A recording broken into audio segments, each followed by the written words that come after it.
Hey Idaho FFA, my name is Kelsey and I am the Plum Girls' older sister. I remember last winter Cassidy, Herman, and Shalani all came to Pocatello for a conference and they were nice enough to visit with me at Noodles & Company. I really enjoyed the visit I had with them. I got to listen to all the fun adventures that they had in New York and Spain.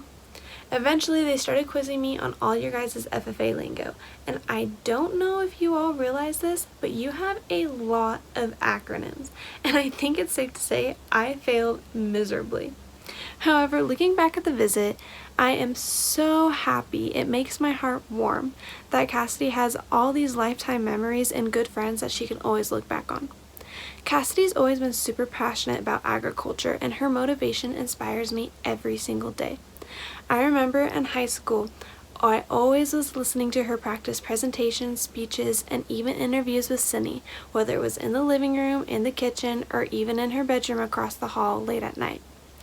I am so glad that Cassidy has all these wonderful, inspiring people that can always help her remember her accomplishments that she has made in her time in the Blue Jacket.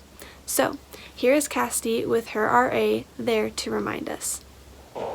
I don't know what it is, but I feel good about it.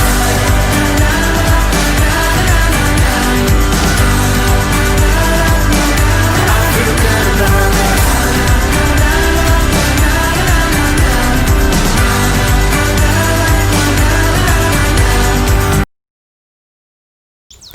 it. This is my dog Remington. She's a 3-year-old black lab and she also happens to be the love of my life. You see, Remington loves playing fetch, hunting, licking people, and watching TV. She loves watching TV so much that every time the intro song for the TV show The Ranch comes on, her ears perk up, her eyes catch the cattle on the TV, and she jumps and barks for the remainder of the intro song. At first, I thought this was pretty funny, right? That is, until you're binge watching The Ranch on Netflix and the dog will not stop barking. On the other hand, my parents think that it's the funniest thing in the entire world and that they absolutely must show it to every guest that we have over at the house. The smile that Remington brings to everyone's face is priceless. And now that my siblings and I are out of the house, Remington brings my parents much pride and joy. Remington is passionate about hunting, fetch, the ranch, and treats. Her purpose? To bring joy to those around her. I would say this goes for most of our pets, right? They bring joy to those around them. But I'm thinking of a different group of living organisms that bring joy to us every single day. We all have at least one of them. We see them almost every day when COVID-19 is in effect, and they bring so much joy to us that we even bring them on trips like the State Leadership Conference. That's right, I'm talking about our advisors. I have learned so much from each and every one of my advisors. One of the first advisors that I ever met was Miss Russell. She already knew that I was an eager FFA member and she made sure everyone in our Intro to Ag class knew it.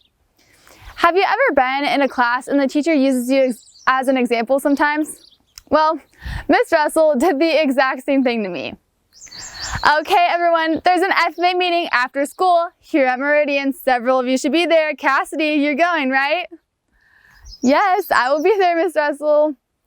Today we're starting our Creed speaking unit. Now, Cassidy, you are already a pro at this Creed thing, right, Cassidy? Haha, if you say so, Miss Russell. In the moment, I may have been a little embarrassed in a class full of students that could care less about these FAA events. But I soon got to know Miss Russell and learned that she had the biggest heart for her students. Miss Russell was there for me all 4 years in the Meridian FFA chapter, for the highs, but also for the lows. She was there to remind me of the great job that I was doing, and she continually encouraged me to do better. One of Miss Russell's passions is to help students grow as individuals. She gave that passion a purpose by becoming an ag teacher and encouraging her students to fulfill their purpose. Fast forward to my sophomore year and a new advisor was in town. I would soon know her as Miss Mossman. Lucky for me, I was able to take an animal nutrition class from Miss Mossman and she eventually convinced me to be on her ag sales team. After several early mornings of back sales practice, I soon got to know Miss Mossman and learned that she was a pool of knowledge that I learned so much from. And by the end of the semester, Miss Mossman became one of my biggest role models. She instilled a sense of confidence in me that I had never experienced before. Miss Mossman is passionate about helping those around her reach the potential that she sees in them. She gave that passion a purpose by becoming an ag teacher, going the extra mile, getting to know her students, and inspiring them to pursue their passions. Miss Russell and Miss Mossman are creating influence without even knowing it because they are living out their purpose and performing their passions. What if we were all like Miss Russell and Miss Mossman? But how can we do that? What is our purpose, and do we all have a purpose? You see, I had a lot of time to think about this question this year during the several airplane rides, the long bus trips in Spain and Portugal, and the several thousand miles that I put on my car as I traveled the beautiful state of Idaho. While I did get to travel to some amazing places all around the world, Idaho really has my heart, and so do the members that make up our association. From goat roping with the East Magic Valley District to hiking into a hot springs with the Cambridge FFA chapter to going up north and playing capture the flag with Genesee, Idaho FFA members really know how to have a good time. One of my favorite parts of this year has been time spent with your chapters, but more specifically, chapter visits. You guys have some pretty impressive chapters, and we're all so welcoming to my teammates and I. This fall, I found myself in a classroom presenting a workshop on leadership. We did an activity where the students would step forward if they related to this phrase that I stated. For example, I'm athletic, I'm creative, I'm intelligent. This trend continued until we got to the very last statement. I have a purpose. Only a few students stepped forward. It was my first time doing this workshop and I was in shock. Only a few students in this room believed that they had a purpose. In that moment, my heart broke for all of them. If only this many students in just one room believed that they didn't have a purpose, what about all the other students in the world that feel the same way? But it wasn't this way in just one classroom. It was almost every single classroom that we visited throughout the year. The students took their seat and I had them write down on a sticky note the phrase that they related to the most. As they wrote down their answers, I glanced at the sticky notes and one specific sticky note caught my eye. It said, I have no purpose. This was a student that the teacher had told me all about before class, how he was the light of the classroom, the student that makes everyone laugh, and how incredibly intelligent he was. I hesitated at first with a lack of confidence that I could even help the situation. I am in no way qualified to be helping with this situation. Why should I be the one to help? But on the other hand, this student could really use some encouragement. After contemplating the pros and cons in my head, I realized it was time to utilize my passions into a purposeful action. I approached the student as he hunched over his sticky note with a look of gloom on his face. I began to tell him all the good things that I heard about him, and by the end of the conversation, he had a smile on his face and had erased the writing on the sticky note. This is how mindsets are changed. It could take one compliment, one conversation, one reminder that they have a purpose. While life does give us reminders that sometimes help us find our purpose or give us passions, sometimes we need to be the one to remind others. Who in your life needs that reminder? When was the last time that you reminded someone that they have a purpose? Will you be the one to remind them? And sometimes it's the world around us that gives us reminders, and sometimes those reminders come to us in ways that we would never expect. It was my sophomore year of high school, and let me tell you, I was thriving. I had just got done playing my second season on the varsity basketball team, going into my second year of track. Oh, in FFA you ask? We were preparing for the State Leadership Conference. But something was a little off. I had severe headaches, and after months of half of my face occasionally going numb, my head throbbing, I was advised by my doctor to get an MRI. So, an early Tuesday morning in March, I went in for my first ever MRI. After the appointment, I went back to school with McDonald's in hand, of course, and went about the rest of my day. I went to track practice, came home, and began doing the dishes with my sisters. We were jamming to some music until the garage door opened and in walked my mom. I could just tell by the look on her face, something was not okay. She began to explain to me how she just got off the phone with the doctor who ordered the MRI. Cassidey, you have a brain tumor. From then on, the week was a blur. From the several different doctor's appointments, CAT scans, blood draws, I was oddly at peace with the concept of me undergoing a pretty serious surgery. I'm not gonna lie, there were nights that I stayed up thinking about all the different things that I hadn't done with my life yet. But I had faith in the fact that I would be okay, because I still had a purpose to find and passions to execute. 1 week later, after the appointment, I was on the operating table. The surgery that was supposed to last 3 hours ended up taking 8 hours. Later that night, I had awoken from the anesthesia, but when I went to open my eyes, I couldn't. My face was swollen to the point that I couldn't see, my head was throbbing, and my mom, sisters, and aunts surrounded my bed, offering any assistance that I needed. After gaining a little bit more consciousness, I was informed that the brain tumor that they thought would be an easily operable one wasn't, and that there was only one other brain tumor like it in the entire world.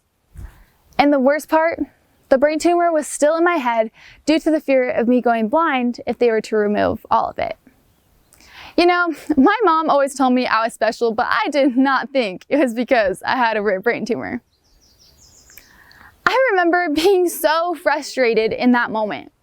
My body had already gone through so much pain, and the thought that there could be more to come was really scary to me. I don't remember much of my week's stay at the hospital, but I do remember the following months.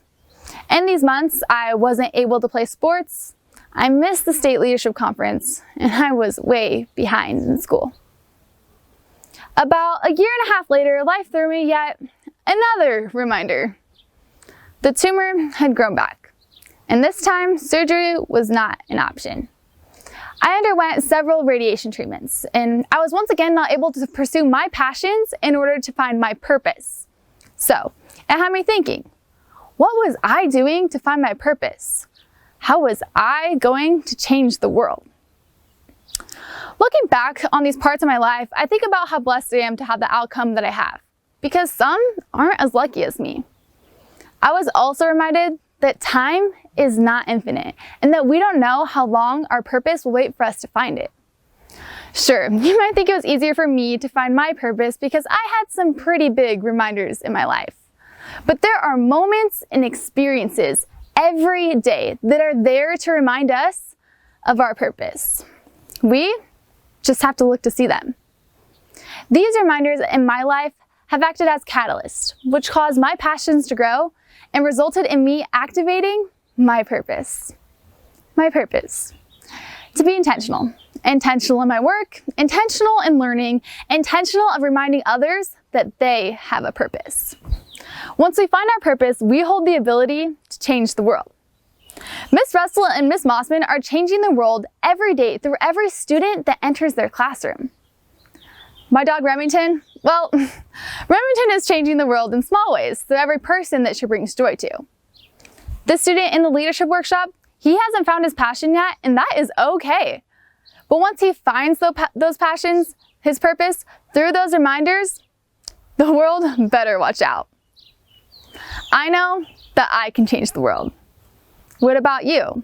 What is stopping you? I challenge you to pursue your passions, find your purpose in those everyday reminders, and believe in yourself that you can change the world.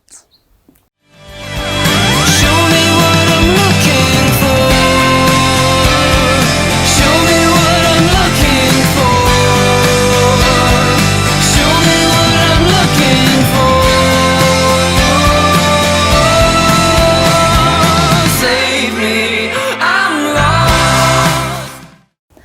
chair recognizes the delegate from the Meridian FFA chapter. Cassidey, thank you for all your hard work and dedication. We know that this is only one stop of many on your journey to conquer the world, but we know that you will be there to remind us that with a smiling face and a go-get-em attitude, that we too can conquer the world with you. Thank you for being a part of my Blue Jacket family, and I wish you the best of luck. Chairman, I move to accept Cassidey Plum's retiring address entitled, "There to Remind Us," and commend her on a job beautifully well done.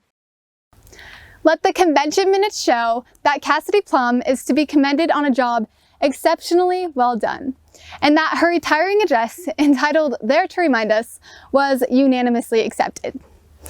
Cassidey, being the team DJ, the team mom, and the team hype man, you have really proven to us that the secretary glue can hold the team together. Your unwavering kindness for everyone you meet and your ability to find the positivity in every situation truly is admirable. Thank you for being a constant reminder to us of what a true friend looks like. Love, Katie, Shalani, Herman, Katie, and Sydney. Idaho FFA, for the final time, your 2019-2020 State Secretary Cassidey Plum.